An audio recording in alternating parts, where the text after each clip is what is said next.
licenciado en Geografía e Historia por la Universidad Complutense de Madrid. Es miembro de la tertulia Zona Cero de La Rosa de los Vientos en Onda Cero y colaborador de Cuarto Milenio, en 4, así como del Ojo Crítico y Dimensión Límite. Tiene una sección en la revista Enigma llamada Ciencia Límite y escribe habitualmente en Año Cero.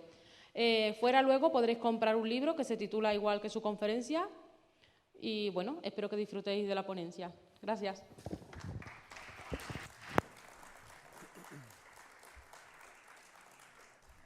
Bueno, buenas tardes a todos. Muchas gracias por estar aquí. Os agradezco además que hayáis venido a esta hora tan complicada, encima en un sábado con puente por medio. Entonces voy a intentar no hablar demasiado alto por si alguno se quiere dormir aprovechando la penumbra. Tampoco tengo grabaciones ni cosas estridentes que puedan molestar. Y también quería extender un poco mi agradecimiento a la organización de estas jornadas, al ayuntamiento. Me parece muy interesante y me parece además fundamental que se apueste por el misterio, que las instituciones públicas abran los auditorios para que podamos reunirnos. Yo siempre he creído que el misterio es cultura, aunque algunos piensen que puede ser algo friki, pero pienso que siempre todas las personas que nos gusta el misterio, que nos gustan los misterios, los enigmas, nos une algo que es un tesoro. Luego se van a hablar de tesoros, pues este para mí es un tesoro fundamental, que es la curiosidad. Y creo que ese es un patrimonio que muy pocas personas, sobre todo aquellos que ponen verde al mundo del misterio, no se dan cuenta de lo que hay aquí, ¿no? Con independencia de que luego podamos discrepar, podamos entender que el misterio es una cosa, otra, ¿no? Tengamos ahí nuestros dimes y diretes, pero lo que nos une a todos, y ya digo que eso no lo encuentro en otras cuestiones, y en el fútbol, en el deporte, en 1000 otros gremios, es ese gran cemento que, como digo, un poco de alguna manera nos vincula, que es la curiosidad. Entonces yo voy a intentar hoy hablar de cosas curiosas.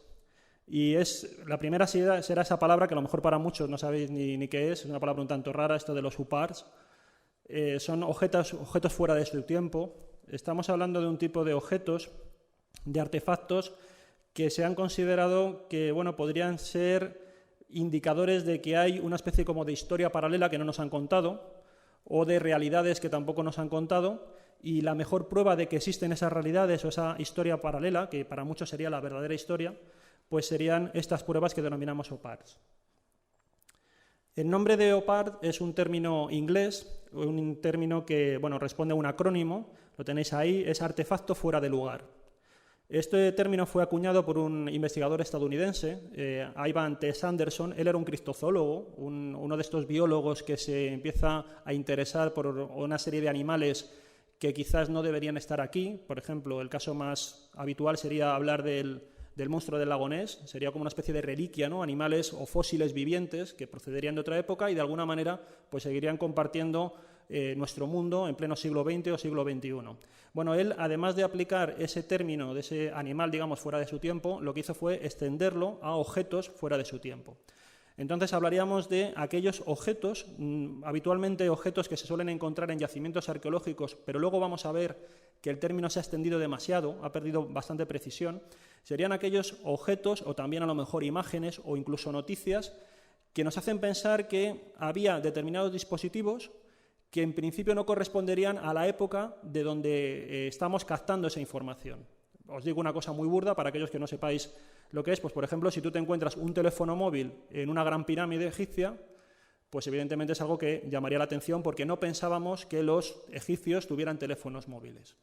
Bueno, pues es decir, esos objetos fuera de contexto, que podrían ser entendidos como anacronismos históricos, son a los que se dedican aquellos que investigan los términos OPAR. Es un término también curioso, porque si vosotros vais a Google, vais a encontrar, metéis la palabra OPAR, y aparte de que aparezca en la Wikipedia, vais a encontrar que aparecen por lo menos 500.000 o más de entradas aludiendo al término OPAR. Por lo tanto, es un término que está muy consolidado, que está muy popularizado, pero si tú le preguntas a un arqueólogo o le preguntas a un historiador académico que no tenga en principio ninguna noción de esto que denominamos el mundo del misterio, os vais a encontrar que no tienen idea de qué es los OPAR. Es decir, la ciencia oficial, lo que denominamos un poco la ciencia oficial o la historia oficial, no se interesa por los OPAR, directamente no se los plantea, no se plantea su existencia.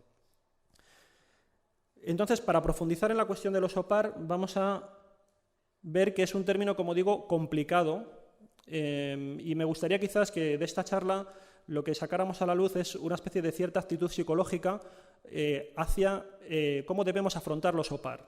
Ir también con mucha curiosidad, lo que señalaba antes, tratando de ver que hay determinados objetos, dispositivos, noticias que pueden desafiar la historia que conocemos hasta cierto punto, pero también hay cosas que no lo desafían y en cierta medida estamos desinformados con respecto a ellas.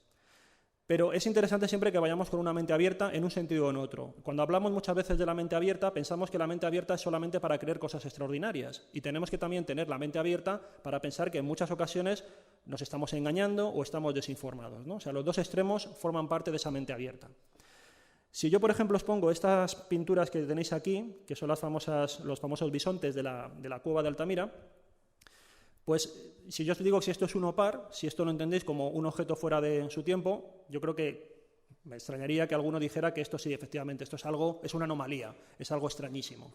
Bueno, pues realmente cuando aparecieron por primera vez, se descubrieron en época moderna, en el siglo XIX, se descubrieron los bisontes de Altamira, se consideraron que eran un fraude, porque en aquella época el mundo académico consideraba que el hombre primitivo, por el hecho de ser primitivo, y ahí ya había también un adjetivo muy peyorativo, ¿no?, de cómo pensábamos que eran nuestros antepasados, era incapaz de hacer estos dibujos tan virtuosos.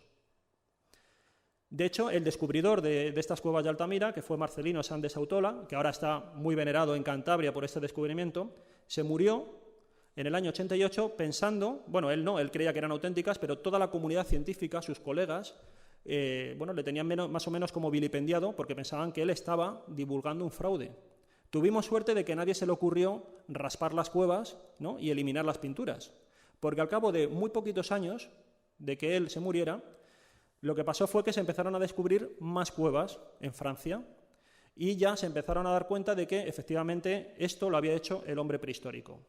¿Qué es lo que ocurrió entonces? Que teníamos, por lo tanto, un objeto fuera de su tiempo, pero realmente era un objeto fuera de su tiempo para los que lo estaban observando, ¿no?, nuestros contemporáneos. Porque realmente lo que ocurría ahí es que partíamos de unos prejuicios. Pensábamos que el hombre prehistórico no era capaz de hacer lo que realmente había hecho. Entonces ahí hubo que reformular el paradigma, ¿no?, el concepto que teníamos de nuestros antepasados, y cambió muchísimas cosas en cuanto a ese mundo, ¿no? De hecho, uno de los investigadores franceses que al principio había sido más escéptico con este descubrimiento, incluso había criticado mucho, era un investigador internacional de una grandísima reputación. Este hombre llegó a decir que el descubrimiento de Altamira había abierto un nuevo mundo a los investigadores, ¿no? Nos daba una concepción totalmente distinta de nuestros antepasados prehistóricos. Y él llegó a escribir un documento, también un artículo muy famoso, que era el mea culpa de un escéptico, donde se arrepentía de todo lo que había dicho. Y de nuevo volvía un poco a poner en valor a la figura de Marcelino Sáenz de Sautolo. Por lo tanto, como decimos, la historia continuamente se está un poco reinventando, o se está reanalizando o reobservando, ¿no?, autoobservando, y está continuamente tratando de afinarse, porque no siempre todo lo que pensamos que ha sido va a seguir siendo, sino que ahí, como decimos también un poco, la verdad es un proceso y continuamente hay que andar reformulándola en función de nuevas pruebas. Bueno, entonces, este concepto, por lo tanto, de OPAR, como digo, deberíamos verlo un poco de una manera un poco elástica, ¿no?, un poco también flexible, porque detrás del concepto de OPAR hay muchas ideas y en la charla las vamos a ir viendo. Por ejemplo, cuando nosotros hablamos del tema de OPAR, no estamos hablando como, por ejemplo, en el caso de Altamira, sino que normalmente se suele tender a que detrás de estos OPAR hay la posibilidad de que estemos ante una tecnología extraterrestre, de que de alguna manera haya habido una civilización que haya venido de algún rincón del cosmos, nos haya instruido o haya instruido a nuestros antepasados y les haya enseñado pues, o a hacer las pirámides, o a hacer incluso a leer, a escribir, o también haya dejado en depósito aquí algunos complicados dispositivos. Esa sería una de las teorías que suele ir asociada a los OPAR. Otra de las teorías que suele ir asociada a algunos OPAR es, por ejemplo, el creacionismo. Aquí en España y en la mayoría de Europa no está demasiado extendido, pero en Estados Unidos sí que tiene mucha fuerza lo que se denomina el creacionismo, que es aquel pensamiento de corte cristiano que entiende que la Tierra no tiene millones de años, como piensan los geólogos, sino que realmente lo que tiene es solamente unos 6.000 años de antigüedad. Se habría creado en el año 4000 antes de Cristo, aproximadamente. Dicen 4004, incluso hay algunos que son capaces de decirte el día y el mes del año en el que se creó. ¿Cómo hacen ese cálculo? A partir de la Biblia. Son personas que consideran que la Biblia es una fuente de ciencia y de conocimiento exacto y por lo tanto defienden el creacionismo. Entonces, para ellos, todo lo que nos cuentan los geólogos y lo que nos cuentan los historiadores es una historia falsa que está repleta de errores. Bueno, pues ellos buscan en los OPAR pruebas que justifiquen sus ideas creacionistas. Y habría también una tercera postura, que hay también en muchos investigadores, en muchos libros dentro del mundo del misterio, que son aquellos que defienden que efectivamente la Tierra es muy antigua, pero hubo un momento en que se desarrolló una humanidad, o por lo menos una gran civilización, una civilización madre, podemos pensar un poco en el modelo de la Atlántida.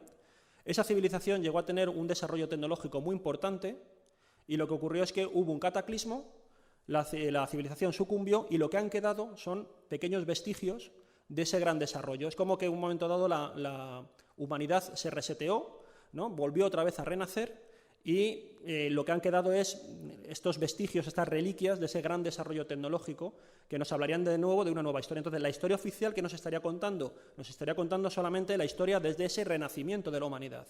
Pero debajo de ese renacimiento hay otra historia antigua que ha quedado, ya digo, enterrada y que solamente podemos ver asomar a través de estos objetos. Bueno, pues para más o menos estas tres teorías que os he comentado, siempre, si vosotros miráis por internet o leéis libros, vais a encontraros una serie de objetos típicos. Nosotros, un compañero que se llama Chris Obeck y yo, hemos hecho ese libro que os ponía un poco la portada al principio, en la primera diapositiva. Aquí, eso es. Y nosotros lo que hemos hecho aquí ha sido recopilar aproximadamente unos 60 y tantos OPARs y lo vamos analizando de distinta manera, vamos un poco viendo qué capacidad tienen para apoyar o desmentir las teorías que os he estado comentando y también vemos otra manera de afrontar los objetos OPAR de una forma que considero que es bastante interesante y que comentaré al final. Entonces hemos hecho ese recorrido, aquí en la charla os voy a poner un poco los más significativos. Y luego, bueno, como por supuesto el que quiera coger el libro, si no también hay otras charlas que tengo en internet y tal, pues puede un poco adentrarse en este tema, ¿no? Pero sí que me gustaría que por lo menos os llevarais una cierta actitud psicológica a la hora de leer estos objetos, porque se ha escrito mucho, se sigue escribiendo mucho.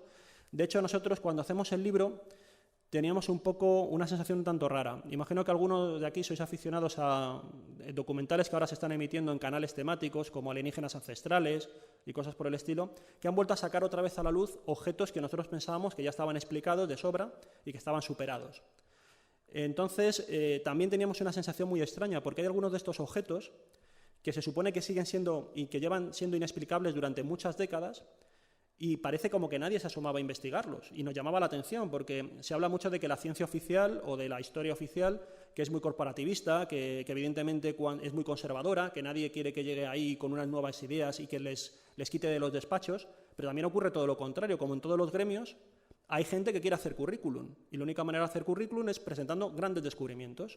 Entonces nos extrañaba que objetos que eran tan extraños, tan incómodos, tan enigmáticos, nadie se pusiera a investigarlos. Y siempre estuviéramos, cuando consultábamos la bibliografía típica del misterio, siempre aparecieran como inexplicables, la ciencia está perpleja, etcétera, etcétera. Nosotros nos pusimos a indagar y efectivamente nos hemos encontrado con que hay muchos estudios recientes, hay explicaciones alternativas, hay nuevas maneras de reenfocar los viejos misterios. Y esa sensación que teníamos de estar viviendo en el Día de la Marmota, con siempre los mismos misterios, y algunos que a lo mejor llevéis mucho tiempo escuchando o manejándose en el mundo del misterio, dará la sensación de que como que siempre es lo mismo, pues nos hemos dado cuenta de que quizás hay nuevos caminos para afrontar estas cuestiones. Por ejemplo, uno de los objetos típicos que siempre aparecen en lo que serían todas las listas de OPAR es la máquina anticitera, que seguramente también muchos la conoceréis. Esta es una máquina que es una verdadera maravilla tecnológica. Es un objeto, ahí lo tenéis fragmentado porque es tal cual se recuperó, es un objeto que fue hallado en el fondo del mar, en las costas de Grecia, en torno al año 1900. Había unos buceadores que estaban recogiendo esponjas y tropezaron con lo que era un pecio, un barco hundido de época romana. Se llamaron a los arqueólogos y se hizo una investigación. Evidentemente, entonces estamos en las condiciones perfectas para encontrar un OPAR, que es cuando lo extraemos directamente de la tierra, donde no hay posibilidad de fraude. Directamente eso estaba ahí, en un contexto arqueológico, y como digo, la cadena de custodia es perfecta. Bueno, lo que empezaron a hacer es coger estos objetos, que como veis está muy fragmentado, lo llevaron al museo y desde su aparición en torno a principios del siglo XX hasta más o menos los años 50, nadie le había prestado caso. Estaba ahí expuesto en una vitrina hasta que llegaron determinados investigadores y dijeron, oye, esto realmente parece algo bastante fabuloso. Y es que estamos ante una máquina que, como digo, ahí la tenéis, no está completa, es decir, no se encontraron todas las piezas, pero más o menos hay lo suficiente como para poderla reconstruir. Y aquí tenéis cómo está reconstruida. Hay diferentes reconstrucciones. Se han hecho modelos físicos, como los que tenéis en la parte superior. Ahí.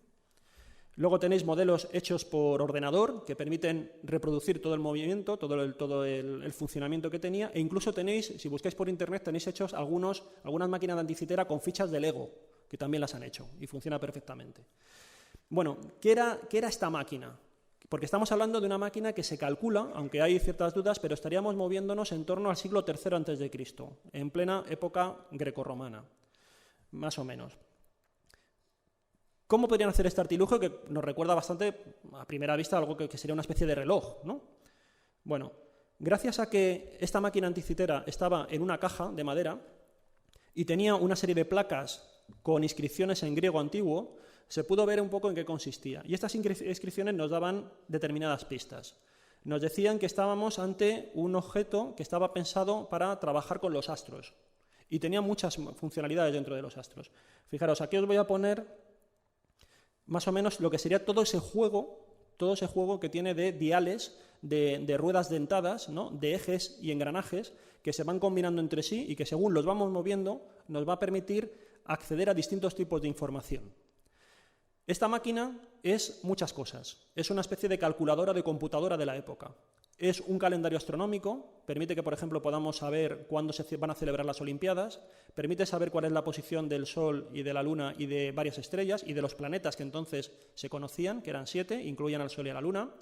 Permite, como digo, también conocer algunas estrellas, cuál es el posicionamiento en el cosmos, es como una especie de planisferio. Ahora nos bajamos una aplicación para el móvil para saber cómo es el cielo, pero entonces utilizaban esto. Permite manejar un determinado calendario que se llama metónico, que es un calendario que se utilizaba en la zona del norte de Egipto, aproximadamente. Permite incluso calcular determinadas cuestiones como los días bisiestos y hacer correcciones. O sea, un aparato muy sofisticado que podía tener muchísimas finalidades. Por supuesto, también la posición de las constelaciones del zodiaco y que no se sabe realmente para qué servía. No se sabe para qué servía. Es decir, puede valer tanto para usos más profanos como saber cuándo tengo que cosechar o qué tengo que sembrar, como para hacer rituales en los cuales sea muy importante, rituales mágicos o religiosos, para saber cómo tiene que estar el cielo, tiene que haber una determinada conjunción de estrellas, para que de esa manera yo haga un ritual y ese ritual funcione. No tenemos, ya digo, la finalidad, pero es un aparato absolutamente único. No se ha conservado nada en el mundo antiguo idéntico. Y lo que nos viene a demostrar es un poco como lo que os ponía antes de Altamira, que la visión que nosotros teníamos del mundo antiguo, seguramente les estábamos mirando por encima del hombro y pensando que eran más tontos de lo que creíamos, porque eran capaces de hacer este tipo de desarrollos. La cuestión es ahora otra. El objeto está aquí, ya digo, el objeto nadie ha dicho que esto pueda ser fraude, el objeto es real, en otros objetos que veremos, en otras cuestiones puede haber más dudas, por ejemplo, no lo he puesto aquí, pero en el libro lo desarrollamos mucho, el tema de las calaveras de cristal, y luego si queréis, cuando sea el turno de preguntas, pues lo podemos comentar un poco. Ahí sí que hay más dudas de fraude, pero en este caso, y como os digo, es perfecta la cadena de custodia. Entonces, la pregunta sería, ¿estamos ante un objeto fuera de su tiempo? En el sentido de que esto cayó de una nave extraterrestre, no sé, lo trajo, es el resto de una civilización súper desarrollada, algo por el estilo.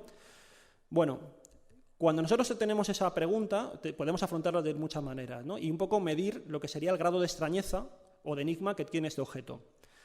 Hay un elemento muy importante que a mí y a mi compañero Chris nos lleva a pensar que evidentemente estamos ante algo sorprendente, pero no fuera de su tiempo, extraterrestre. Y es que cuando refleja esta máquina el cosmos, lo que hace es que coloca a la Tierra como centro del universo. La coloca como centro del sistema solar, que era lo que pensaban los griegos que era. Hoy sabemos que no, que la Tierra gira alrededor del Sol y el Sol es el que está en el centro del sistema solar. Por lo tanto, si fueran extraterrestres, sería un poco raro que hubieran venido desde fuera, ¿no?, y hubieran acabado en la Tierra o tuvieran esa imagen del cosmos. Yo no sé cómo habrían navegado, ¿no?, por el espacio hasta aquí. Por lo tanto, estamos ante un objeto que nos ha sorprendido, nos da una nueva dimensión de lo que es el ser humano, pero no tiene pinta de que sea demasiado extraterrestre. También es cierto que nosotros sabemos por fuentes literarias que existían este tipo de objetos, lo que pasa que nunca se había conservado ninguno. Sabíamos que, por ejemplo, existían cosas tan increíbles como surtidores de bebidas a la entrada de los templos, que tú echabas una moneda y te servía un vaso de agua sagrada. Eso lo sabemos porque hay en torno más o menos a lo que conoceréis muchos, que es la Biblioteca de Alejandría, pero Alejandría en general, se conservan tratados de robótica primitiva, porque ellos eran capaces de manejar, por ejemplo, trabajar con el aire comprimido o con el aire, tenían tratados de neumática, tratados de hidráulica, utilizaban el agua como fuerza de energía, utilizaban incluso una incipiente máquina de vapor, eran capaces de hacerlo. Todo esto lo sabemos por textos, pero nunca teníamos la prueba material, ¿no? La máquina anticitera por lo menos nos está diciendo que esos textos no eran fantasías, como muchas veces a lo mejor pasa con los escritos de Leonardo da Vinci, que no sabemos si se llegaron a plasmar en diseños reales, en inventos reales, o simplemente fue que él se le ocurrió y no sabemos si lo llegó alguna vez a construir. Aquí sabemos que sí que llegaron a construir las cosas que muchos tratados nos decían, ¿no? Pero ya digo, habría que un poco recortar el grado de si esto realmente es un OPAR y reducirlo a esas dimensiones que os comentaba.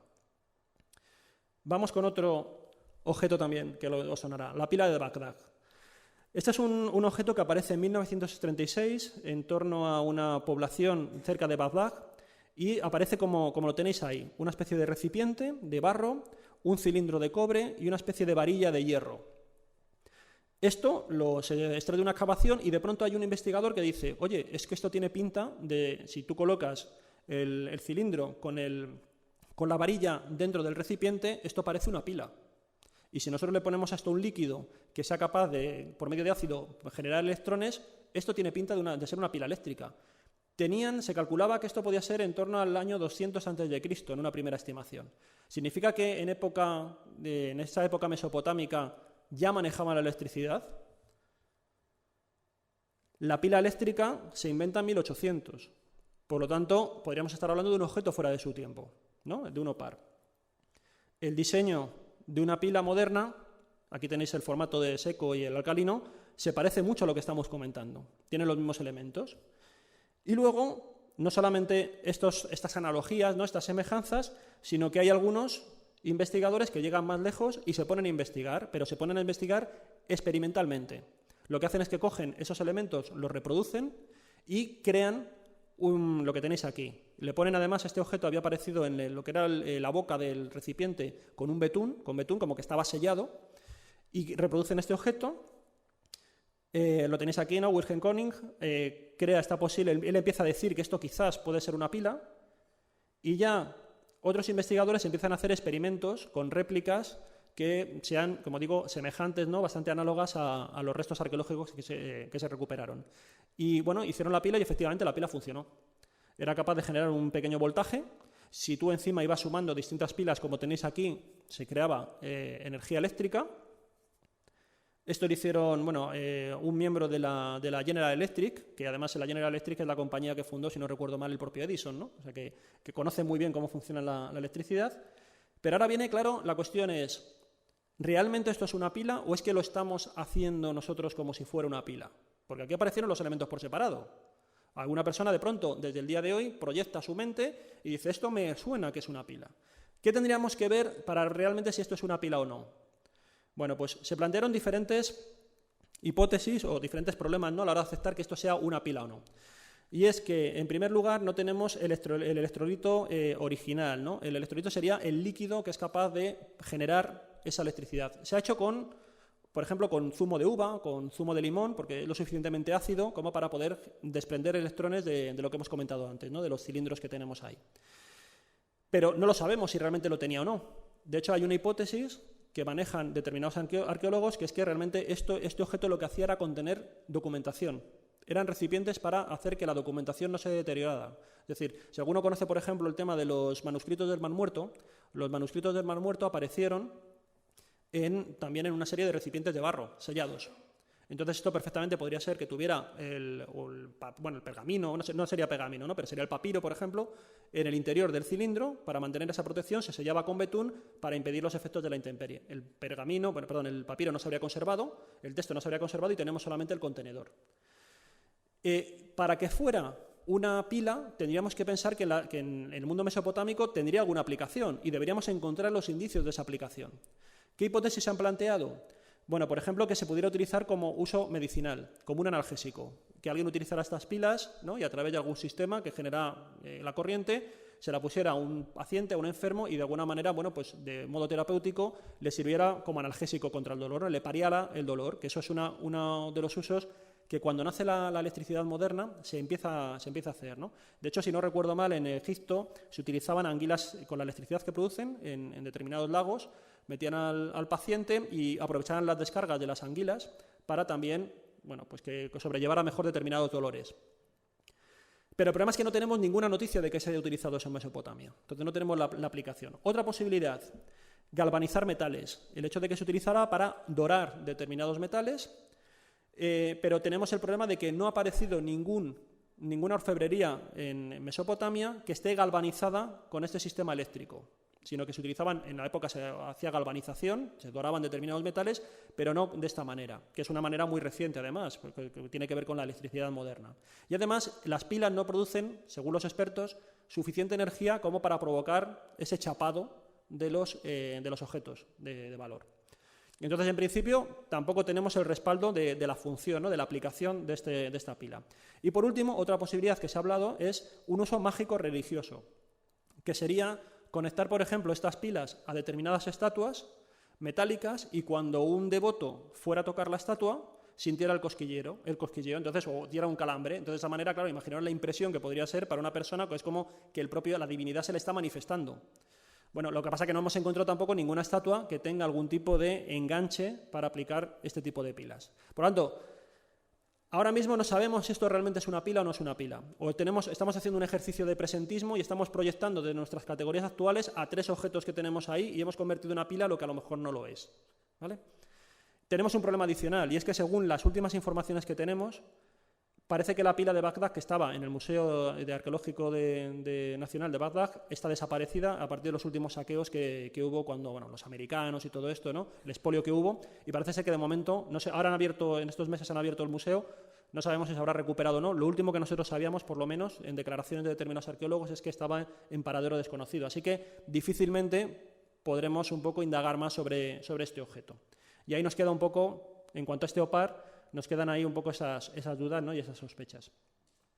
Pero como os decía, viendo un poco esto, que no es tan fácil saber dónde hay un OPAR, o a lo mejor no sabemos si el objeto es el que está fuera de lugar o somos nosotros los que estamos fuera de lugar al observar el objeto, pues os voy a poner también este ejemplo que tenéis aquí. Sí, tengo esta diapositiva. Fijaros, este es un cuadro muy curioso. Este es un cuadro que en principio, si vosotros lo veis y yo os pregunto qué veis aquí, diréis, bueno, pues, o en qué época encajáis este cuadro, diréis, no, bueno, este es un cuadro que está, pues, más o menos del siglo XVI, siglo XVII, encima debe ser un pueblo de Holanda o del norte de Europa, y bueno, por la pinta que hay, encima están en una guerra, bueno, pues esto puede ser una especie de guerra de religión de las que había allí en esa época tal, ¿no? Pero es evidente que, bueno, más o menos esos rasgos nos dicen que nos estaríamos moviendo en ese contexto. Pero el título del cuadro es La matanza de los inocentes. Es decir, está recreando una acción que ocurre en el siglo I en Palestina y lo que está haciendo es la matanza de Herodes. ¿Qué es lo que está ocurriendo aquí? O sea, ¿por qué el autor está haciendo esta representación? Porque evidentemente es absolutamente anacrónica. No tiene ningún sentido, ¿no? Bueno, es como si nosotros fuéramos a ver una película de romanos y el César, en lugar de ir con un carro, pues fuera con un Ferrari. Pues diríamos, hombre, esto no es muy propio, ¿no? Está fuera de contexto. Bueno, esto es una cosa que se denomina, es un concepto que está recogido en el arte y se llama el principio de disyunción. Y que, bueno, yo lo tengo más o menos definido, es que la forma y el contenido de una representación son inadecuados. Panofsky es el que inventa o el que crea esta definición, este concepto, y luego Kabler, un discípulo suyo, lo matiza y dice que cuando una civilización sucede a otra, se remodela la herencia precedente y se le adjudican nuevos significados a las formas anteriores. ¿Qué quiero decir con esto y por qué lo traigo con el tema de los OPAR? Bueno, porque esto lo vais a ver mucho en muchas representaciones de arte. Por ejemplo, cuando una persona del siglo XVI, o por ejemplo en autores medievales, un artista medieval se le pedía que representara al rey Herodes o que representara al rey David, o a personajes bíblicos, o representara a los legionarios romanos cuando prenden a Cristo, él no había visto Gladiator, no había visto Ben-Hur, no sabía cómo era un legionario romano, y entonces, ¿qué es lo que hacía? Lo representaba como representaba a los soldados que él tenía delante. Si él estaba en la Edad Media y le decían que representara la corte del rey David, lo que hacía era representar tal como él tenía la corte de su monarca en el país donde él vivía. Y por eso veréis en determinadas obras y retablos medievales que cuando representan al rey David, al rey Salomón, lo representan bajo arquitecturas góticas. El gótico es un estilo que aparece más o menos en el siglo XIII.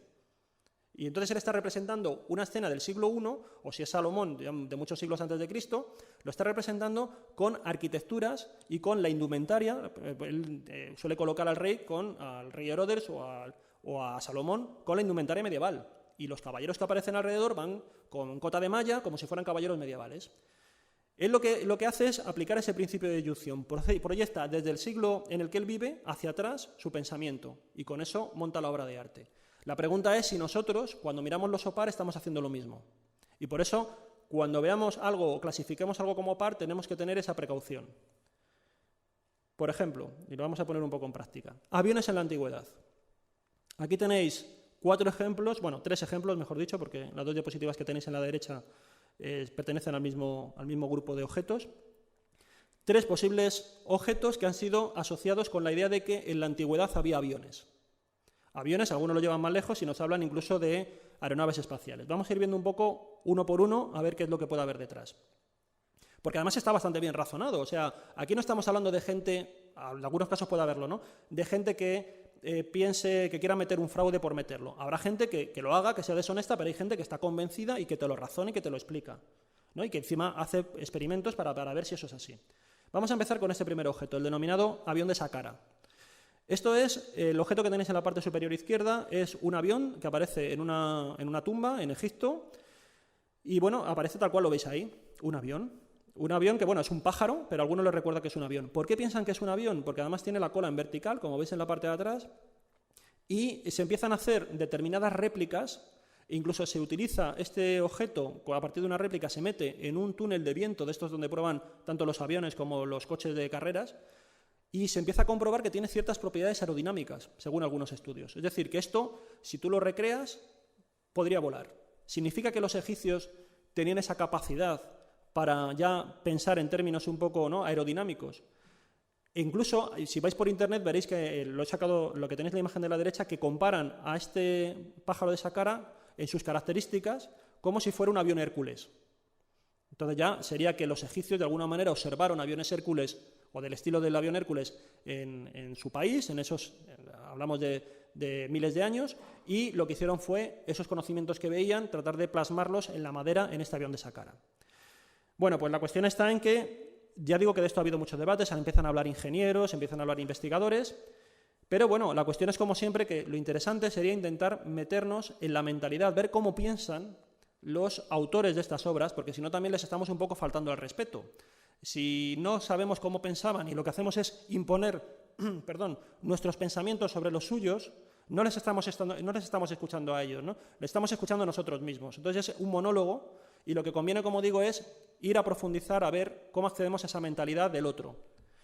Y es aquí cuando nos encontramos algo que muchos, y en los documentales que os he comentado, como el de alienígenas ancestrales y cosas por el estilo, nos ponen, y es que existe lo que tenéis aquí, grabado en uno de los templos que está, creo que si no me equivoco, en Luxor, que lo que reproduce es lo que se llama una procesión. Una procesión era, bueno, pues igual que tenemos aquí las procesiones, pero esta procesión se hacía en el río Nilo.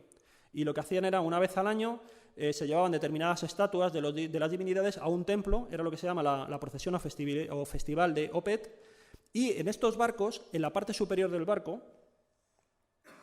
nos encontramos, en el mástil, nos encontramos ese pájaro. Entonces, es bastante probable, por ejemplo, aquí hay varias posibilidades. Unos dicen que simplemente lo que hemos visto, el avión de Saqqara, sería un juguete, que a lo mejor, oye, pues igual que por ejemplo tenía un boomerang y cosas por el estilo, pues un juguete que tuviera ciertas propiedades aerodinámicas, o bien que realmente fuera lo que tenemos aquí, que en el mástil nos apareciera ese adorno, simplemente evocando una determinada divinidad, ¿no? Aquí tenemos esta prueba gráfica que realmente el parecido es muy semejante, ¿no?, como vemos, muy grande, y además tiene las mismas características, porque veis que tiene la cola en vertical, etcétera, etcétera, ¿no? Por lo tanto, esto es una evidencia, como decimos, de un OPAR, y lo veréis siempre en la lista de OPAR. Hombre, yo creo que hay buenas explicaciones alternativas que debemos tener en cuenta antes de empezar a lanzarnos, ¿no?, en brazos de que realmente esto sería un Hércules, ¿no?, o la expresión de un avión Hércules en el mundo antiguo. Pero vamos con otros, también de los más clásicos. Los aviones precolombinos de Tolima. Bueno, ahí tenéis otra comparativa que podéis ver. Lo que tenéis ahí es un ajuar, son unas piezas que aparecen en esta cultura de Colombia, es una cultura, como digo, precolombina, ¿no?, anterior a la llegada del descubrimiento de Colón, a la llegada de Colón a América, y es cierto que son objetos que aparecen en determinadas tumbas. Y ha habido, también lo he sacado de internet, lo podéis ver en muchas páginas que hacen comparativas de que no solamente es un avión, sino que algunos piensan que sería una nave espacial. Como veis, se parece bastante, y por lo menos esa figura, a lo que sería el Columbia, ¿no?, o cualquiera de los transbordadores. Bueno, se fue más lejos sobre este caso y, como digo, hubo quienes hicieron maquetas o hicieron aviones a partir, ¿no?, reproducciones a escala, a partir de estas figuras o de algunas de ellas. Como luego vais a tener aquí a mi compañero Moyano, que ha investigado esta cuestión, os puede contar luego también algunas curiosidades muy interesantes de estos objetos, porque él los ha investigado muy a fondo, ¿no? Y un poco incluso cómo hay una serie de réplicas que se confundieron con originales, bueno, algunas cuestiones muy interesantes. Bueno, pues estos investigadores, por ejemplo, llegaron a hacer estas réplicas. Bien es cierto que para que la cosa volara, y es cierto que volaba, es decir, estos investigadores hicieron, como veis, algunos modelos con propulsión a hélice y otros con propulsión a chorro. Son más o menos parecidos que los originales, es decir, tuvieron que cambiar alguna serie de cosas para que funcionara de verdad, pero eso en principio no le quitaría extrañeza al objeto, por una sencilla razón, porque si yo mismo o a un niño le pedimos que pinte un avión y luego intentamos que ese avión que él ha pintado lo tratamos de crear en una maqueta o en un prototipo, nos daremos cuenta que seguramente no funcione, pero eso no significa que él no haya visto el avión o que yo no lo haya visto, simplemente que es mal dibujante, ¿no? Entonces, bueno, podemos aceptar ciertas licencias a la hora de que cuando ellos hicieran esos prototipos aéreos, pues, y los trataran de acomodar para que realmente funcionaran. Pero la cuestión está, como decimos, en que si estos realmente son aviones o podemos ver otras explicaciones interesantes. Y aquí es cuando conviene que vayamos no solamente al objeto que es significativo, que nos parece uno par, sino que vayamos al conjunto de objetos.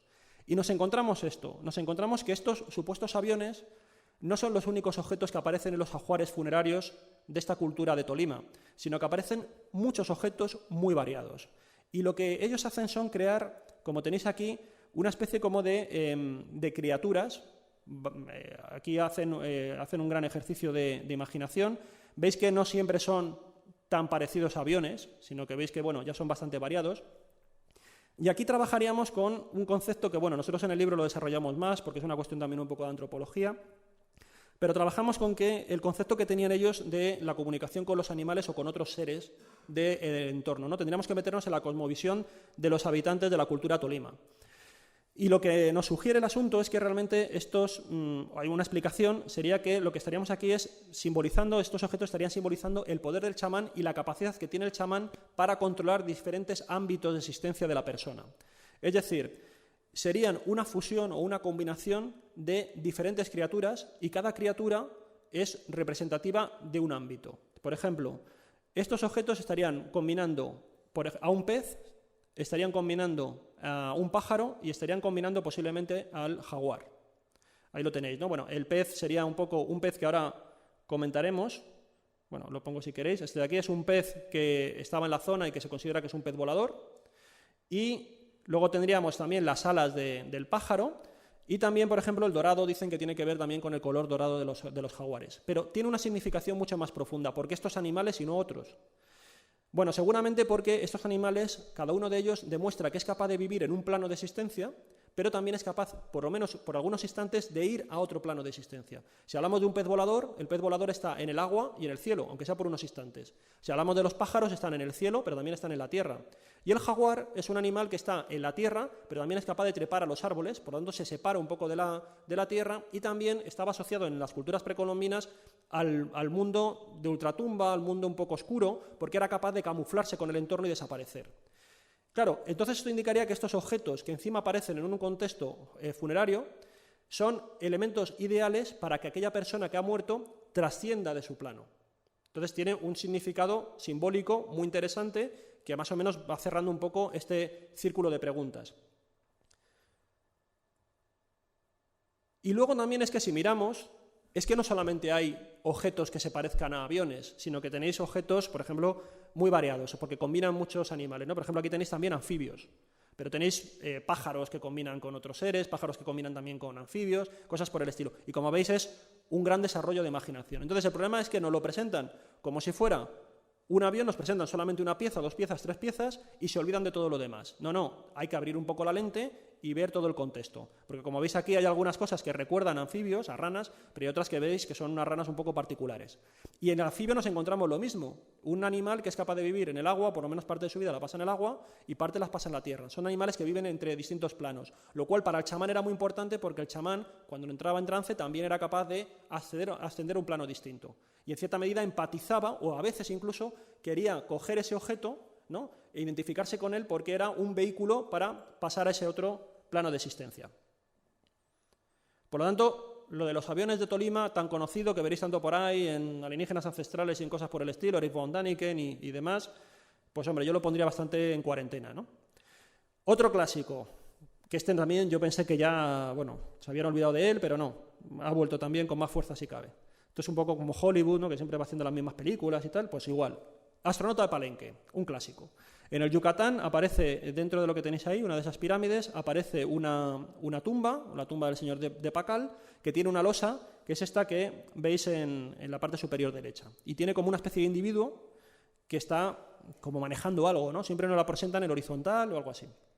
Bueno, si vamos a las interpretaciones de esa imagen, pues veis que establecen parecidos muy razonables, en principio, con un individuo que estaría manejando un dispositivo que incluso se asemeja a una máquina capaz de propulsarse. Veis incluso que le colocan como una especie de respirador en la nariz, estaría manipulando aparatos en una posición además como yendo contra la inercia, ¿no?, del impulso de la nave, y ya incluso ha habido algunos que han recreado, como veis en la parte inferior derecha, la plataforma de lanzamiento dentro de lo que sería todo el contexto de Palenque. Bueno, pues estamos en lo mismo. ¿Estamos ante un astronauta o estamos aplicando el principio de disyunción? Somos nosotros los que atraemos estas formas a nuestro contexto, porque hemos perdido la conexión con los significados de esa cultura. Bueno, pues vamos a hacer ese ejercicio de aproximarnos al otro, de aproximarnos al pasado y ver qué es lo que hay, porque en principio parece bastante consistente. O sea, alguien que no tiene ningún conocimiento dice, esto parece realmente algo insólito.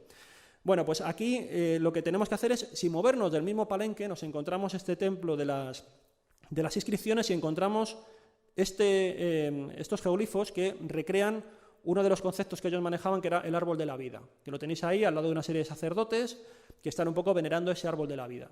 El árbol de la vida que tenéis ahí, quedado solamente con la parte central, es la nave que se supone que está pilotando este individuo. Esto sería mucho más largo, nosotros también lo desarrollamos en el libro, pero básicamente lo que tenemos que hacer es, veis un poco el paralelismo, lo que está haciendo este individuo, daros cuenta que es una losa funeraria. Bueno, una de las interpretaciones más ajustadas que hay de esta figura es que ese señor de Pacal está cayendo, ¿no? Lo tendríamos que ver como lo veis aquí, y lo que está haciendo es ir hacia el inframundo, ir hacia ese monstruo que tenéis aquí, que veis que coincide, os he establecido un poco los paralelismos. Está cayendo en el inframundo porque lo que está haciendo es cayendo. Ellos el cielo, ¿no?, digamos el más allá, no lo entendían como el cielo que está en la altura, sino que está en el suelo. Entonces, para ellos ir al más allá es ir al inframundo. Entonces, estaría siendo más o menos atraído hacia ese inframundo donde está ese ser que gobierna el inframundo, y el propio señor de Pacal se convierte en nutriente del árbol de la vida. Esa es la idea que está expresando, porque él es un mandatario, él es un rey. Entonces él está nutriendo un poco la vida, ¿no?, todo lo que serían los ciclos de la vida del mundo que él gobierna, ¿no?, de la ciudad que él gobierna. Entonces, de nuevo, como digo, conviene siempre que cuando nos pongan unas cosas, profundizar en ese contexto que os señalaba. Bueno, vamos a otra cuestión también. Bueno, otra cuestión que os comentaba era el tema del creacionismo. En este caso, el creacionismo, lo que tenemos son una serie como os comentaba, personas que piensan que realmente la Tierra no es tan antigua como parece, sino que lo que hay es que los hombres y los animales y los vegetales se crearon todos como aparece en la Biblia. Eso significa que todas las especies nacieron pues, en los 6 primeros días, ¿no?, como cuenta el Génesis, Nacieron todas a la vez y a partir de ese momento lo que ha ido ocurriendo es que determinadas especies se han ido eliminando. Por eso ahora no vivimos con los dinosaurios. No porque los dinosaurios hayan vivido antes que nosotros y luego hayamos evolucionado, sino nacimos todos a la vez, ellos se extinguieron y nosotros seguimos hacia adelante. Por lo tanto, debió haber una época en la que los hombres y los dinosaurios convivieron. ¿Qué nos dice la ciencia oficial? Que los dinosaurios, los últimos dinosaurios, los grandes dinosaurios, porque por ejemplo las aves se piensa que son una evolución de los últimos dinosaurios, pero los dinosaurios tal como los entendemos, como lo vemos en las películas, documentales, se habrían extinguido en torno a 65 millones antes de Cristo, ¿no? Unos 65 millones de años. El ser humano, en sus distintas versiones, o por lo menos dentro de lo que sería la rama de los homínidos, habría aparecido en torno a 2 millones, hace 2 millones de años. Eso significa que hay como 60 y tantos millones de años de separación. Los creacionistas, naturalmente, lo que tratan es de buscar signos de convivencia. Y una de las pruebas más fuertes que presentan, nosotros en el libro analizamos muchos más casos, una de las más fuertes que presentan son estas, las del río Palusí, donde se puede ver, por un lado, pisadas de dinosaurios con pisadas que parecen de humanos, de seres humanos. La cuestión está en, de nuevo, ¿ante qué estamos? Bueno, lo interesante, lo curioso del caso es que estas pisadas son bastante grandes, son pisadas que parecen pisadas de un ser humano, pero que tienen 40 centímetros. Entonces, no hay problema porque como la Biblia dice que primero vinieron los gigantes y luego vinieron los hombres, pues sigue confirmando la Biblia. O sea, que sigue valiendo, ¿no? Aquí no se tira nada. Entonces, lo curioso de este caso también es que ha habido un creacionista, que es un investigador que quiere que su fe no sea una fe ciega, sino que esté razonada, que es el que ha investigado esto. Y ese creacionista ha llegado a la conclusión de que no estamos ante pisadas de seres humanos y de dinosaurios, sino que el dinosaurio pisaba de dos maneras distintas. Normalmente los dinosaurios, por lo menos los que vivían en esta zona en Texas, eran dinosaurios que solían caminar, vamos a decir así, como de puntillas. Entonces, ¿por qué lo hacían? Porque era más ágil, también tenían la movilidad de estar atento a lo que pudiera ocurrir y no apoyaban toda la planta del pie. Lo tenéis un poco aquí a la derecha, creo que se ve bien. ¿Vale? Cómo dejan esas ignitas, que son esas marcas que, bueno, por aquí también por Aragón y en La Rioja se ve mucho, ¿no? Ese tipo de ignitas que solamente en la parte delantera del pie. ¿Qué es lo que ocurre? Que parece ser que también pisaban de la otra manera que tenéis ahí, con toda la planta. Y esa otra manera de pisar es la que ha llevado a la confusión de que estamos ante seres humanos, porque no es nada habitual en los dinosaurios. Cuando él hace el análisis, se da cuenta que se encuentra con que efectivamente en algunos sitios sí que se ve esa planta completa y en otros se ve que se ha ido erosionando porque encima al pisar al completo la parte de adelante ejerces menos fuerza y es más fácil que se deteriore y se quede redondeada como si fuera una pisada humana.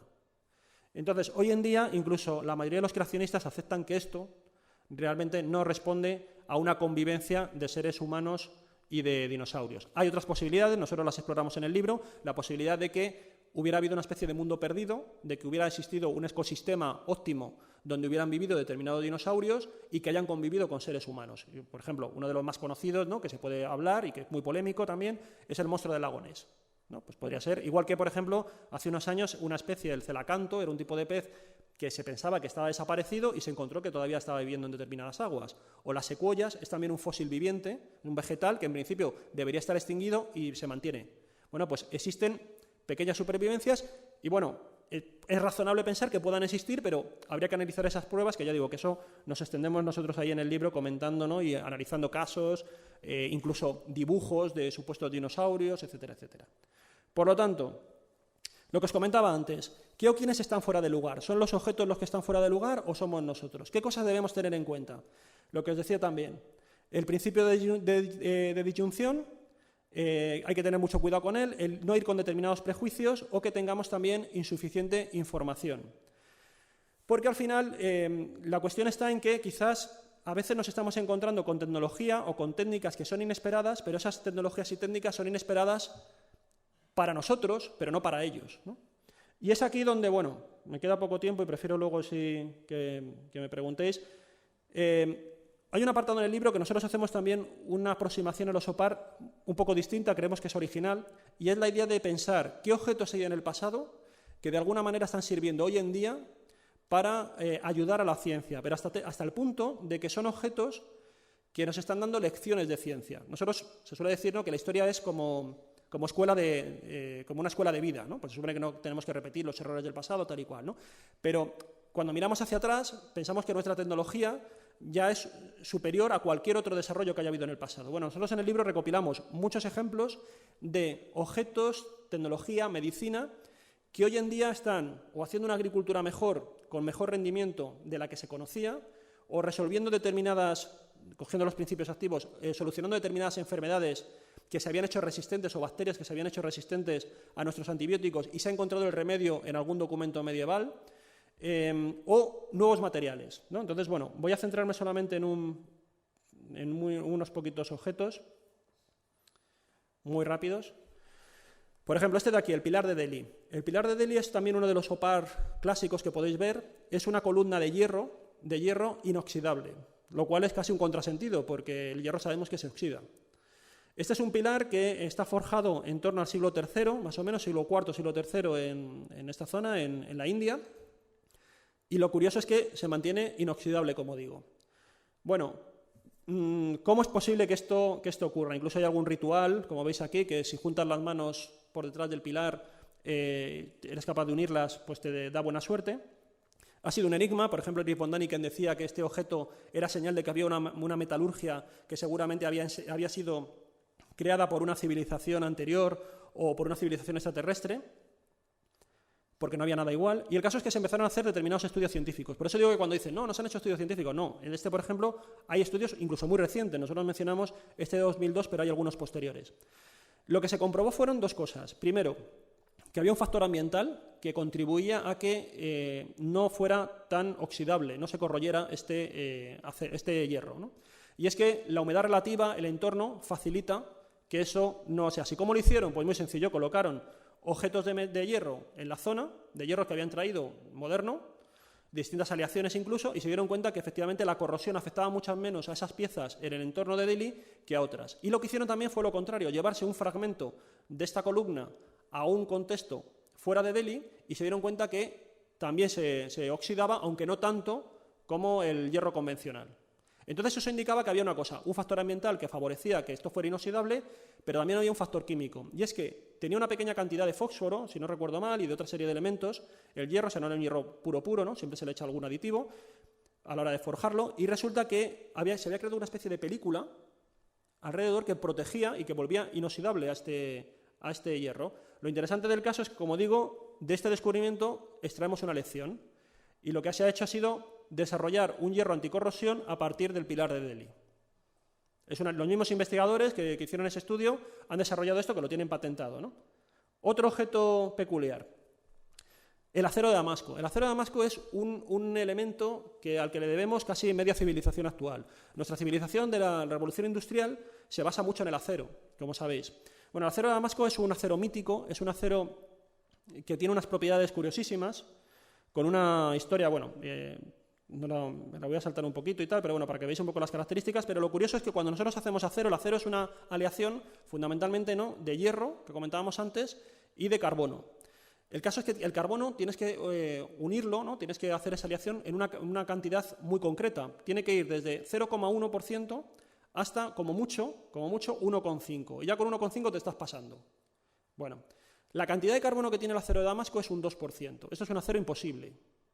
¿Qué diferencia hay de una cosa a otra? Si tú pones solamente un 0,1, lo que consigues es un acero que sea muy maleable, pero que no recupera la rigidez. Es un acero blando, pero es muy maleable, lo cual te puede valer para muchas cosas. Si le metes mucho carbono, hasta el 1,5, tienes el acero rígido, por ejemplo, de los raíles o de las mazas. Pero es un acero que cuando tú lo fragmentas, te va a costar mucho luego volverlo a fundir, ¿no? Lo vuelvas a soldar. Entonces, tienes que buscar ese equilibrio en función de tus necesidades. Bueno, esto ya digo que tiene el 2%, se sale de todas las tablas, ¿no? Lo tenéis, bueno, aquí un poco lo que serían el acero de Damasco, que contiene esas cantidades. Bueno, lo interesante del caso es que este acero no se sabía cómo... las espadas de acero de Damasco tenían la capacidad de ser muy resistentes y a la vez muy flexibles. Era un acero que se desarrolló en el mundo musulmán.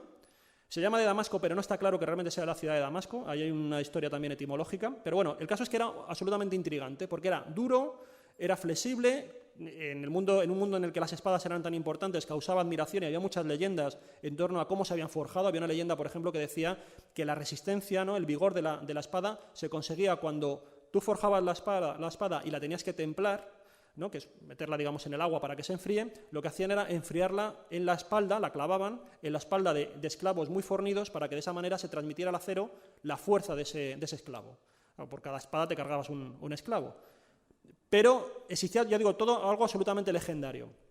Lo interesante del caso es que este objeto, como no se sabía cómo era, de tanto investigarlo, porque se perdió el secreto de cómo se hacía, grandes investigadores que os pongo aquí empezaron a ir desentrañando las características del acero y nos dio un gran conocimiento de cómo funcionaban los aceros. Y gracias a ese gran conocimiento se pudo aplicar en todo lo que serían los automóviles, los ferrocarriles, todo lo que ha sido nuestra gran expansión como civilización desde el siglo XIX.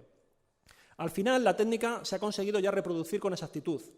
Hay una combinación, que es más o menos compleja, que provoca una determinada cristalización dentro del acero, que es una combinación de forja, de temple, a partir de una materia prima, que es un mineral que se extrae de una zona determinada de la India.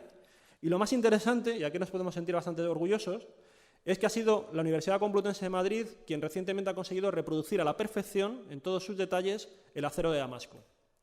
A partir de estos estudios y de otros que se están desarrollando también fuera, se ha conseguido crear una nueva línea de investigación que se llaman aceros de ultra alto carbono, que son aceros que tienen, como digo, pasan ya de ese 1,5 hasta 2%, y son aceros que son capaces de reunir el vigor y a la vez la flexibilidad. Son materiales ya de estos que se denominan ahora inteligentes y que han conseguido hacer todo este tipo de cosas, ¿no? Por eso digo que nosotros enfocamos también en los OPAR de esta manera. Tenemos toda una recopilación de objetos que no estaban ya adelantados, digamos, a su tiempo, por así decirlo, sino que están adelantados al nuestro y nos siguen dando lecciones.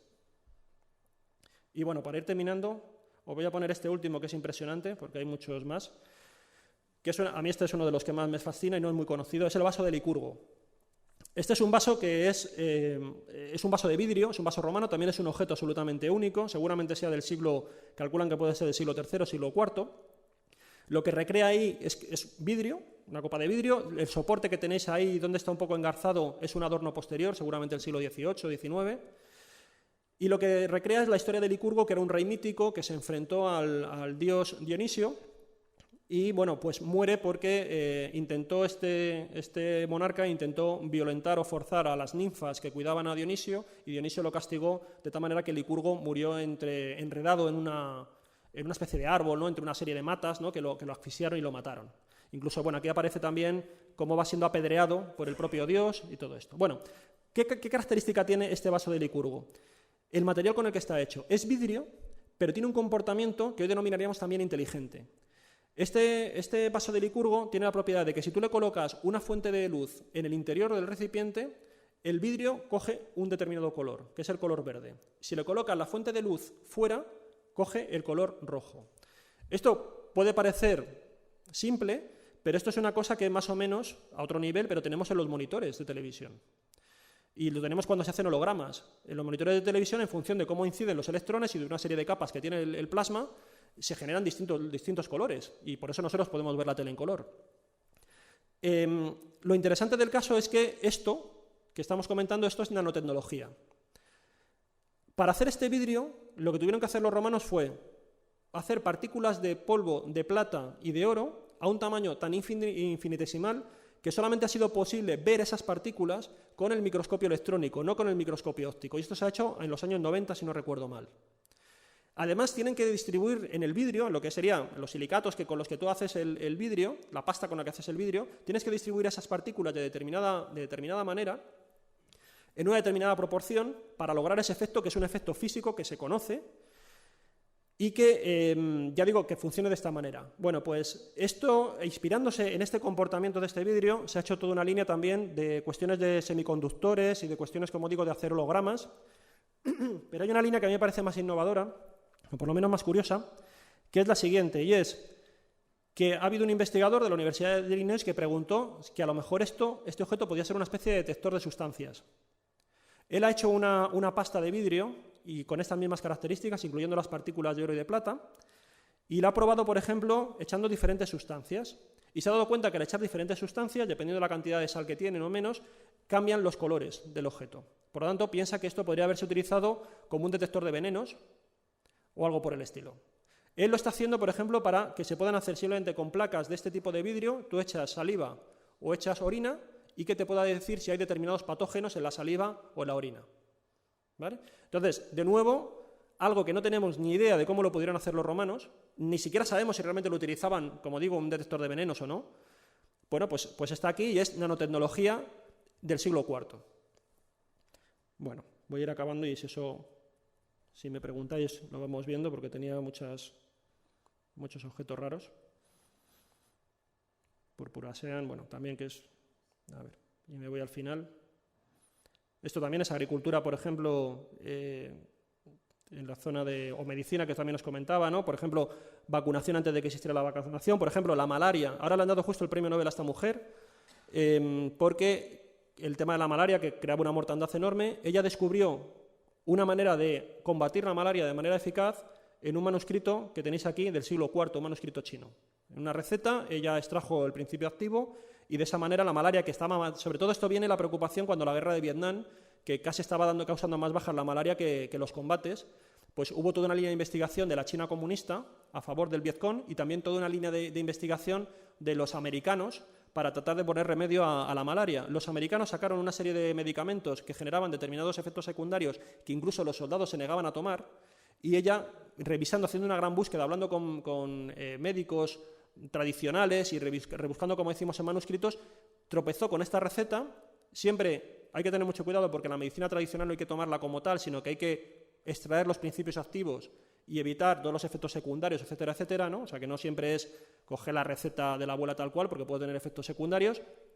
Aquí lo que hicieron fue eso, de manera experimental, y sacaron ese principio activo, ¿no? A partir de esta planta que tenéis aquí, de beber ese jugo extraído de la planta, que es la artemisina, y lo que han hecho es que ahora mismo le han dado el premio Nobel, justo este año se lo han dado, por este descubrimiento. Y os dejo ya con este último, que es una especie de opar del siglo XXI. Es una cosa rara, sobre todo para que penséis que quizás las sociedades no han dado de sí todo lo que pensamos, sino que siempre han quedado grandes descubrimientos en la cuneta, grandes descubrimientos que a lo mejor no se han popularizado, y ahí está el misterio, saber por qué no se popularizaron, por qué no hay más máquinas de anticitera y por qué no se compartió ese secreto. Y también nos damos cuenta de que el hombre ha tenido una enorme capacidad para crear cosas y una enorme capacidad, seguramente mucho mayor, de olvidar las cosas, y por eso muchas veces estamos redescubriendo la rueda, ¿no? Entonces, este es un opar del siglo XXI, que parece un contrasentido. Es decir, ¿puede haber algo hoy en día que alguien descubra y que sea más allá de nuestro tiempo? Bueno, pues nosotros proponemos esta idea. Esto es lo que se denomina el Starlight. Estas son imágenes que están sacadas de es un documental. Esto es lo siguiente. Maurice Worth, que es el personaje que tenéis ahí, presenta en un documental de la BBC una sustancia que es una pasta, como si fuera una escayola, con la cual el presentador embadurna un huevo de gallina. La embadurna ese huevo de gallina y lo pone ante un soplete. Se queda todo absolutamente chamuscado y cuando el presentador, esto estamos hablando de los años 80, un tipo de programa de televisión que era muy de ciencia de vanguardia y de grandes, de últimos descubrimientos y tal. El presentador coge, golpea el huevo, lo abre, está el vídeo en internet, lo podéis ver, y la yema y la clara están absolutamente crudas. No ha recibido ninguna influencia de ese calor tan fuerte que es el soplete. Bueno, aquí tenéis, estos son fotogramas, ¿vale? Que veis un poco cómo es, está perfectamente. Bueno, él crea esta sustancia, Maurice Worth crea esta sustancia. Naturalmente os podéis imaginar que hay muchísimas empresas y defensa, ¿no? Ministerios de defensa, ¿no? Ejércitos y tal, que entienden que esto puede tener muchas aplicaciones. En un momento en el que se está hablando de armas térmicas, de termonuclear, si yo puedo cubrir a mis soldados con esta pasta, si puedo cubrir a mis tanques con esta pasta, aunque me lancen un rayo láser, ¿no? O un rayo energético de este tipo, va a ser completamente ignífugo. Si yo lo utilizo en determinados aviones o en determinados edificios, no tengo que poner bloques de cerámica para que sean ignífugos, otro tipo de materiales, sino simplemente se adapta de manera flexible a cualquier... Es un recubrimiento, pero que es una pasta. O sea, no tenemos que poner ningún bloque ni nada por el estilo. Es que es genial. Se empiezan a interesar muchísimas empresas por este producto. Se llegan a hacer investigaciones en laboratorios. Estos son informes de algunos laboratorios. El Ministerio de Defensa británico hace investigaciones en este sentido. Y resulta que efectivamente parece que cumple, que es verdad, que no es un bulo. Llega a haber unos precontratos o unos acuerdos, que por ejemplo se interesa la compañía Boeing para aplicarlo a sus aviones y llega a entrar en negociaciones con Maurice Worth. También, por ejemplo, se habla de la NASA, hay conversaciones. Él tiene un abogado que es el que le lleva los asuntos, pero el problema está en que esta persona, cada vez que se va a firmar el contrato, empieza luego al día siguiente a pedir más millones o piden más dinero. O sea, tiene un comportamiento muy errático. Nunca desvela cuál es la fórmula. Él dice que lo hizo en casa porque él era un peluquero. Él era peluquero, dice que en casa con un procesador de alimentos ha hecho la pasta, lo dice así medio con ironía y tal, y él sí que es cierto que tuvo una pequeña empresa de desarrollo de plásticos. O sea, que aunque él había sido un espeluquero, en un momento dado se pone a desarrollar plásticos, o sea, que algo de materiales conocía. Pero no revela la fórmula. El caso es que esta persona se ha muerto en el 2011 y no ha dicho cuál es la fórmula.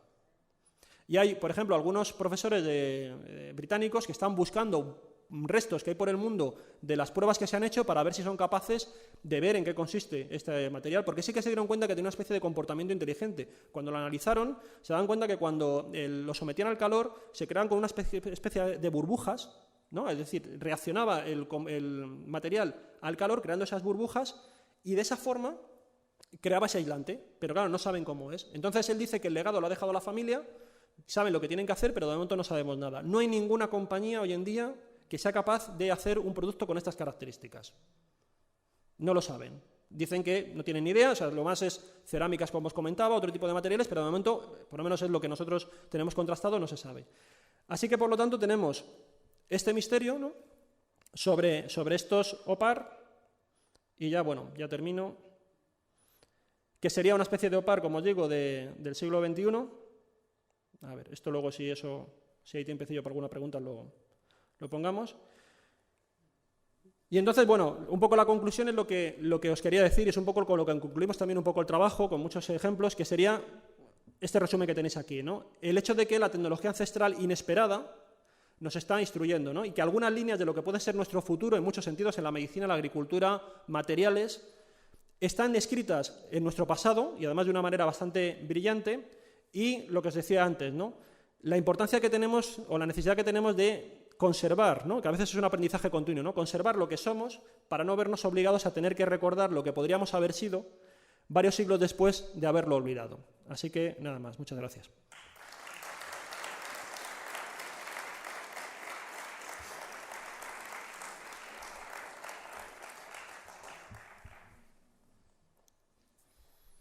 Bueno, y ahora no sé si hay tiempo para alguna pregunta. Podéis hacerle las preguntas que queráis, levantáis la mano y os doy el micro.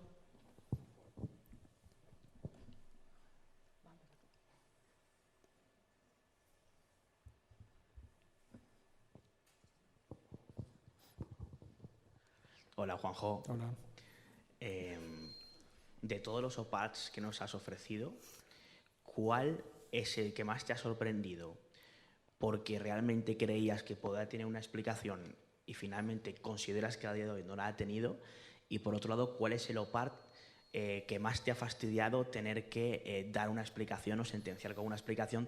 No me refiero ahora mismo a lo que habéis hecho en los últimos meses, sino quizá informaciones que tuvierais o con los que hubierais explicado algún OPAR en los tiempos pasados, a lo mejor en años anteriores. ¿Cuál sería el que os ha sorprendido precisamente porque no habéis podido explicarlo y el que os ha fastidiado, o al menos en tu caso, precisamente porque has conseguido explicar algo que quizá tenías la esperanza de que no fuera explicado? Hombre, va también un poco por días. Depende del día. Hay uno que tengo más enganche por uno paro por otro. A mí el que es quizás uno de los que desde luego más me fascina es el vaso de Licurgo, porque no es muy conocido y tiene unas propiedades y sobre todo unas propiedades, como habéis visto, extraordinarias, pero sobre todo el recorrido que tiene también actual, ¿no? A mí ese tipo de OPARs, que no solamente es que me abran una posibilidad de un conocimiento desaparecido o que simplemente me hagan encogerme de hombros, sino que además podamos aprender de él y podamos aplicarlo en el siglo XXI, pues me parece como que es perfecta, es como un poco reencontrarte con tus antepasados. Igual que cuando hablamos, o antes hablabais de espiritismo y tal, y es hablar con los difuntos, ¿no?, y comunicarnos con ellos.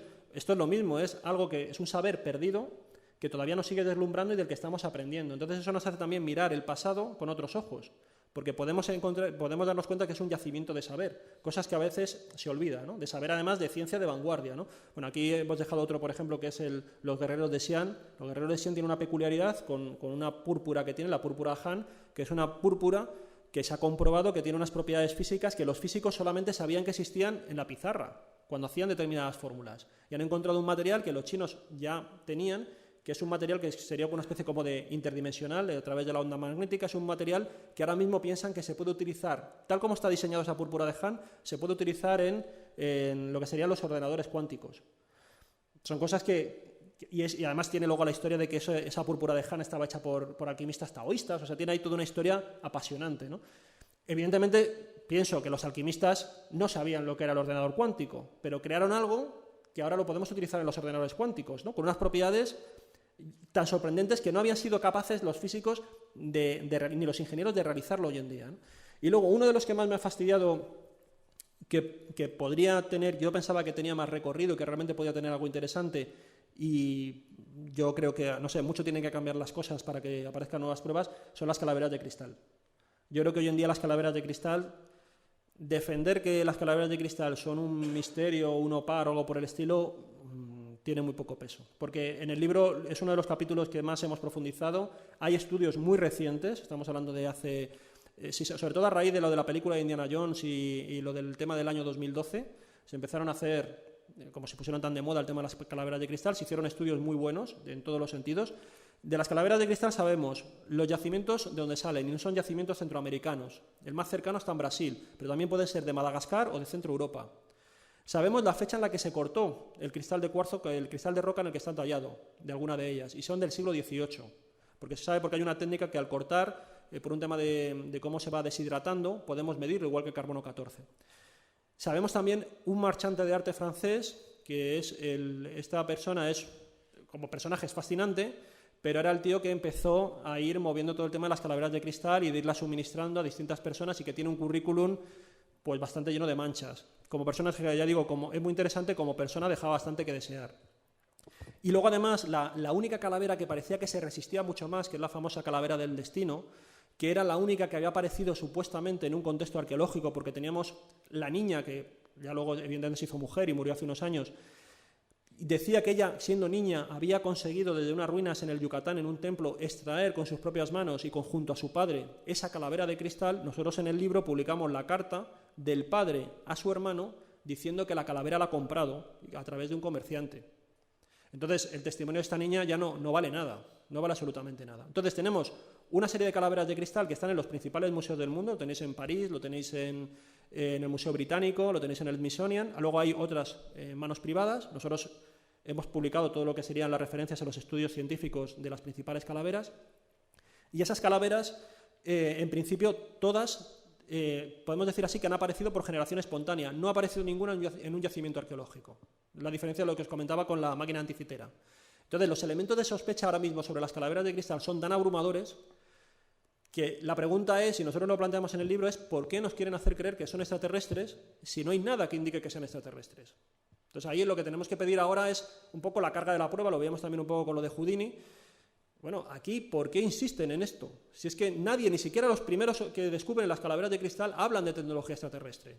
Esto viene todo con el tema de la nueva era y tal y cual. Entonces, ahora la pelota está en el tejado de aquellos que dicen que esto es auténtico, que es extraordinario. Porque ya digo que los estudios son muy exhaustivos, con la mente muy abierta, pero es que también las pruebas son muy contundentes en contra. Bueno, vamos justito de tiempo. ¿Da tiempo a una pregunta más? ¿Alguien?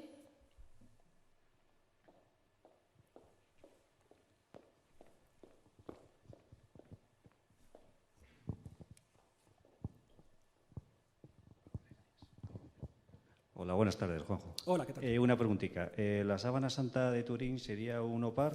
¿Qué opinas sobre ello? Me has tocado ahí también el opar.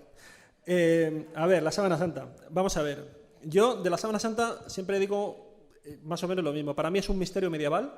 Es decir, no considero que sea la sábana que cubrió el cuerpo de Cristo, por muchas razones históricas que yo creo que están bien fundamentadas, y además yo de esto he ido cambiando un poco de opinión en mi vida en función de qué me he ido informando, ¿no? Entonces, para mí sería un enigma medieval, y en ese sentido, como tú dices, porque imagino te refieres a la idea de que sea una especie de prototipo, ¿no? De forma pionera de hacer fotografía y cosas por el estilo, ¿no? Que se hubiera impreso. Yo no tengo ni idea de cómo se hizo. O sea, ahí también hay una parte dentro de lo que es el estudio de la sábana santa en el que yo no soy competente, porque son todo lo que tiene que ver también con estudios científicos, con tema de tejidos, con el tema de pigmentaciones, de los propios análisis que realizan, ¿no? Que muchos términos se me escapan, aunque luego puedo consultar a expertos. Yo lo que te digo es que en cuanto a la parte histórica, que eso sí que lo he tratado de ver incluso yendo a las fuentes y visitando lugares y manejando todas las hipótesis que puedo, yo veo tal cantidad de agujeros por todos lados que no me convence como que sea realmente la sábana que cubrió a Jesús. Por otro lado, que sea un opar, es decir, que yo no utilizo algún tipo de técnica, ya digo, la fotografía se ha hablado, ¿no? Se hicieron determinadas pruebas y tal, parece que no es fácil de reproducir, que por lo tanto el que la hizo era una persona que evidentemente utilizó una técnica que no era, no sé cómo decirlo, demasiado obvia, sino que evidentemente manejó algo que se nos escapa, pero también tenemos un problema a la hora de reproducir la sábana santa, y es que nosotros la estamos viendo en el estado en el que está en el siglo XXI. Y claro, no sabemos cómo era la sábana santa en el siglo XIV, que es la primera vez que aparece en público. Entonces, cualquier idea de reproducir, se han hecho algunas, en Italia, por ejemplo, se ha hecho alguna por un físico italiano que asegura que él ha hecho una reproducción de la sábana, que es cierto que se parece bastante y que tiene las mismas propiedades estas fotográficas y tal, ¿no? De 3D, etcétera, etcétera, que tiene la original. Él dice que la ha hecho con materiales y con sustancias y con ingredientes de la época medieval. Pero el problema es que, claro, él cuando presenta la sábana, la presenta tal cual se ve hoy en día, pero eso ha sufrido un deterioro porque la sábana santa, si sabéis, se exponía en público. Se exponía a la intemperie, se ponía, digamos, en el balcón de determinadas capillas y tal. Entonces, ¿qué colores tenía? ¿Qué nitidez tenía? Por ejemplo, yo he leído, lo que pasa que no lo tengo muy contrastado, que en algún testimonio antiguo del siglo XV, XVI, era posible incluso ver en la sábana santa restos del paño de pureza, ¿no?, en las partes del supuesto Jesucristo. Y eso se ha perdido. Hoy se entiende que está completamente desnudo. No sé si es verdad o no, parece que hay algún testimonio que decían, no sé, también a lo mejor era la mirada del que la veía. Entonces yo veo ahí una imposibilidad grande. De momento sigue siendo para mí un misterio medieval, no un misterio del mundo antiguo, un misterio medieval, y evidentemente creo que todavía la técnica no se ha encontrado. Y a lo mejor si es posible que se utilizara algún tipo extraño para hacer esa impresión. La pregunta es por qué tuvieron que hacer eso. A lo mejor es que ya también hay que tener en cuenta que también en la Edad Media proliferaban muchas falsificaciones, pero también estaba la destreza de mucha gente que estaba dedicada a ver si esto era falso o no. Entonces a lo mejor también trató de alguna manera hacer una obra muy original para que no fuera fácilmente detectable que era un fraude. Entonces puede que eso sería la explicación. Y en ese sentido, si descubrió una técnica muy personal y hay una cosa que se suele olvidar, ¿no? Hay el obispo, porque bueno, termino ya rápido. La sábana santa estaba en manos de un convento, de un monasterio, y el obispo que tenía jurisdicción sobre ese monasterio abrió una investigación. Esa investigación existe. Y ese obispo interrogó a una persona que confesó ser el pintor de la sábana. No sabemos si el obispo presionó, que bueno, estaba celoso de que le iban muy bien las cosas porque tenía muchas donaciones el monasterio. Podemos ver ahí muchas posibilidades, ¿no? Pero ese testimonio existe y en principio eso lo envió a Roma. Y en Roma pararon el asunto porque es cierto que el papa que había en aquella época tenía mucho que ver con el patrón del convento, familiarmente hablando. Tenía ahí un parentesco y tal. Bueno, podemos ver ahí un rollo conspirativo, ¿no?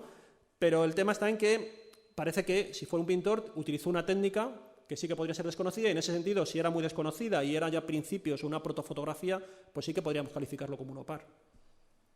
Un aplauso para Juan José, por favor.